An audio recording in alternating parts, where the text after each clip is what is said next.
Hey, so this video is going to document the process of hand painting a mural here at Meter Squared, a really cool open plan workspace for creative freelancers based in Canary Wharf. They had a wall and I had an idea.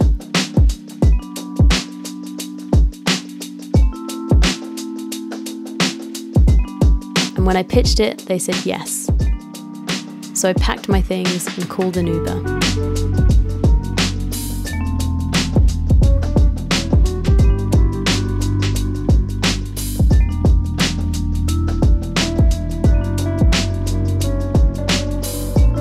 When I got there, the first thing to do was go straight to the wall, lay down some sheets and masking tape the edges.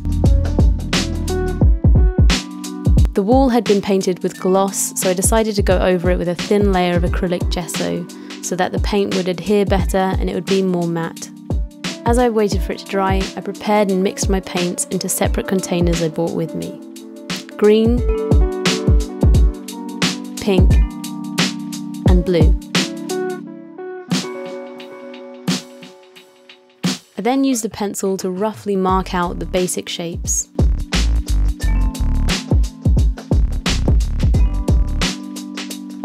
And then used a small amount of coloured paint to sketch out those lines more clearly with a paintbrush.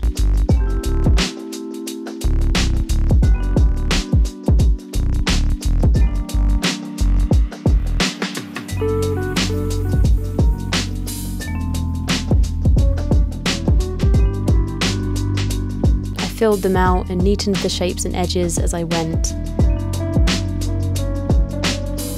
using white paint to clear up some of the paintbrush marks I didn't use and to fill out any more shapes that I wanted for details and objects and other things that came to mind.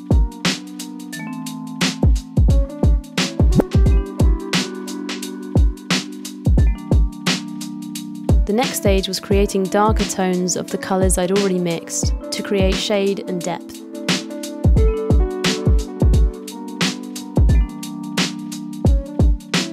I also added white to create a highlighter colour that really helped make it pop.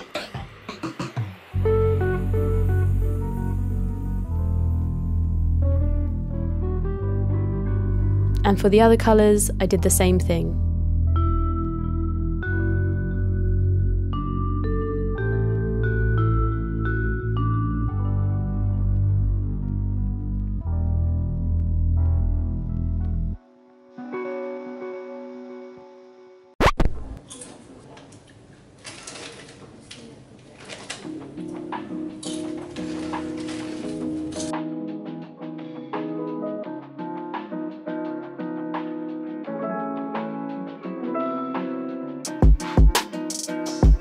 I add a bit of water to help with the fluidity of the paint.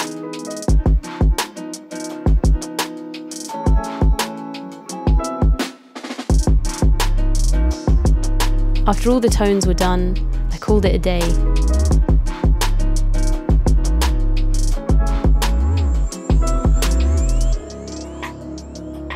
Time to head home, reset, and clean up. Tomorrow would be line work day.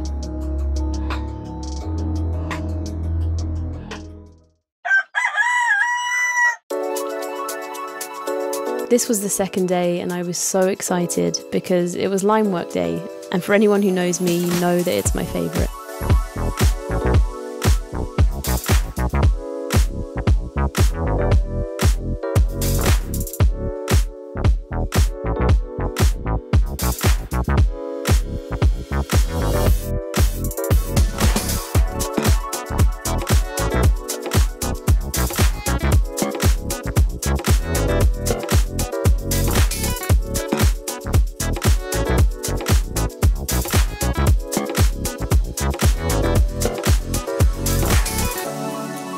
I went straight into the line work with paint and it worked okay, but I could quickly see that it was more time consuming and required multiple layers. So I soon realised that Posca pens would be best suited for thinner line work and details, and paint for larger areas and fill.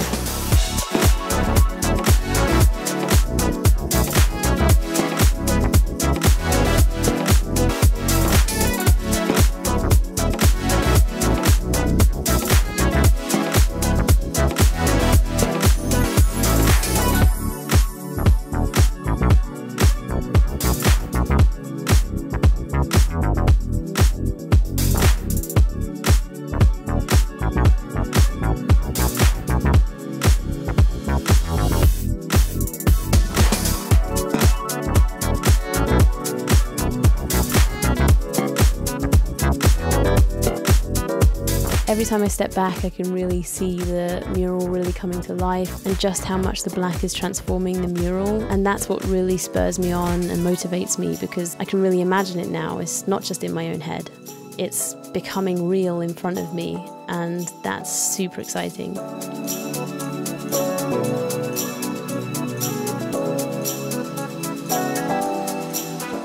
This checked kind of banner flag thing was something that I thought up as I was painting, and I think it's my favourite thing. It's just the importance of not planning things out too much, because it allows for ideas like that to crop up and for you to put them in easily without having something too specific, because it's just so much harder to work new things in. And who doesn't like new things?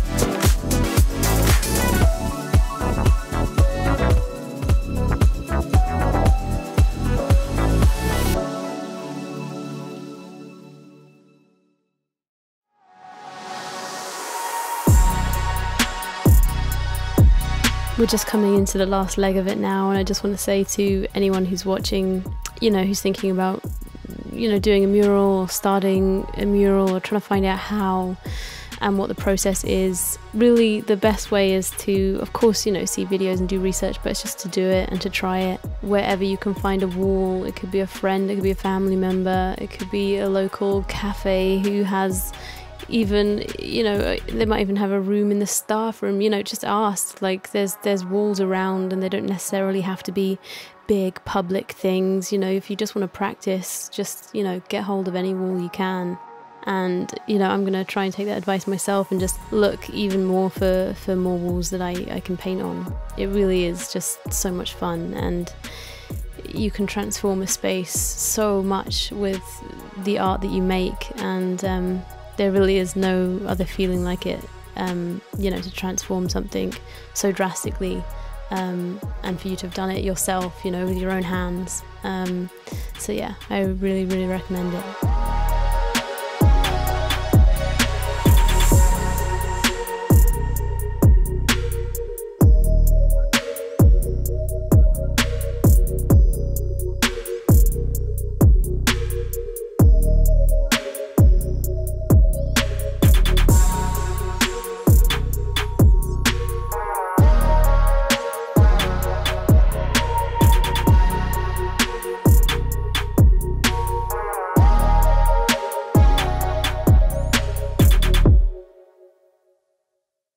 Thanks so much for watching. Please let me know what you think.